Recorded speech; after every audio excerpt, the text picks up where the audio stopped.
Snapshot 25W35A is here with a huge load of fixes for copper golems, a bunch of new game rules, and more.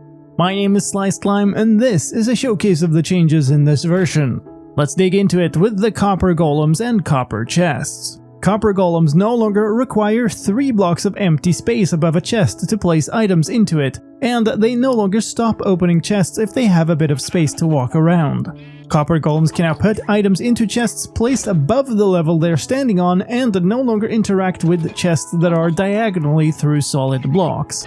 Copper golems are now 0.98 blocks tall to be able to pathfind into 1 block spaces.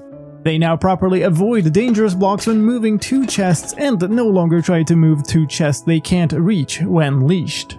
Copper golems no longer continue their chest searching animation while dying, and the comparator reading a copper golem statue no longer stays active when the copper golem is reawakened. When a copper golem is created, its chest now properly connects to other copper chests around it. Chests no longer sometimes get stuck in inverted states after a copper golem interacts with them. There are some visual fixes for them as well. You now get particles when scraping off oxidation from copper golems, and there's no longer Z-fighting when their heads intersect their bodies.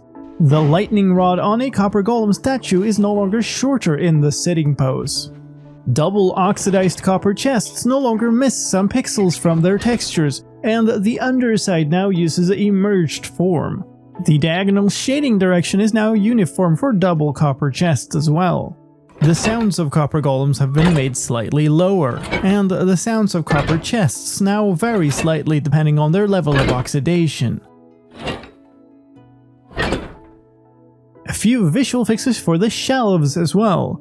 They no longer float when you hold them in your hand in third-person view, and their particles are no longer unusually high resolution.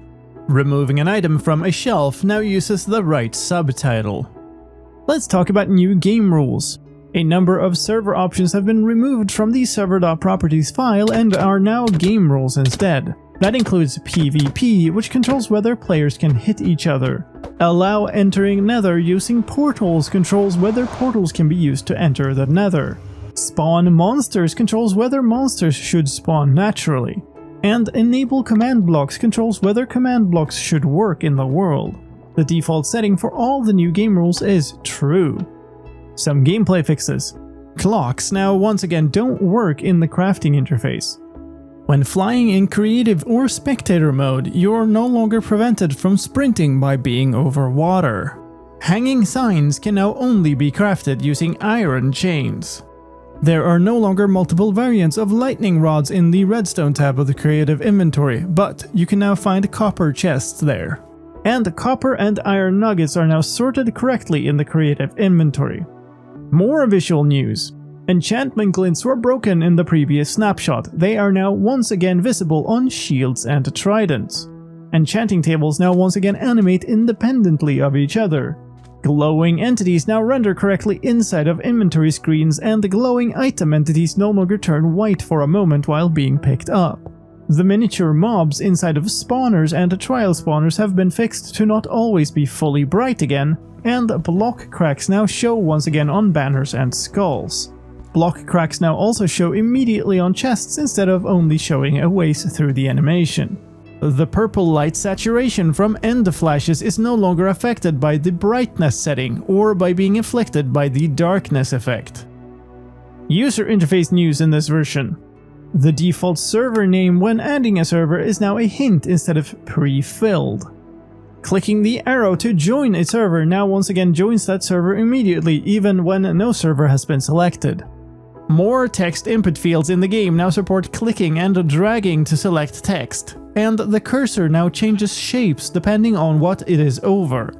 An I-beam shape over text inputs, double arrows over sliders and scroll bars, a not allowed sign over disabled elements, and a pointing hand over clickable links.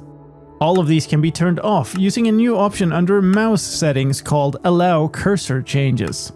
The debug menu is no longer rendered on top of the debug options screen, and the hint about F3 and Q for help is no longer shown on the debug menu on screens where chat is unavailable. There's also support for a new language in this version, the Helician language.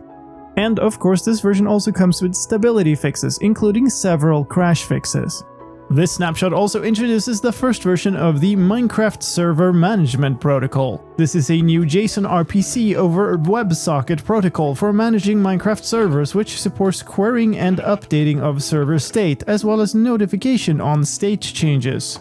With this version, we also get Data Pack version 85 and Resource Pack version 67, with new abilities for the Copper Golem to equip items, player heads in text components, and more. If you're also interested in that, keep your eyes on the channel for a separate video. But that's all for this one. Thank you for watching. This video comes with a new video rule called Must Click Like Button, which defaults to being on. My name is Sliced Slime, and I'll see you next time.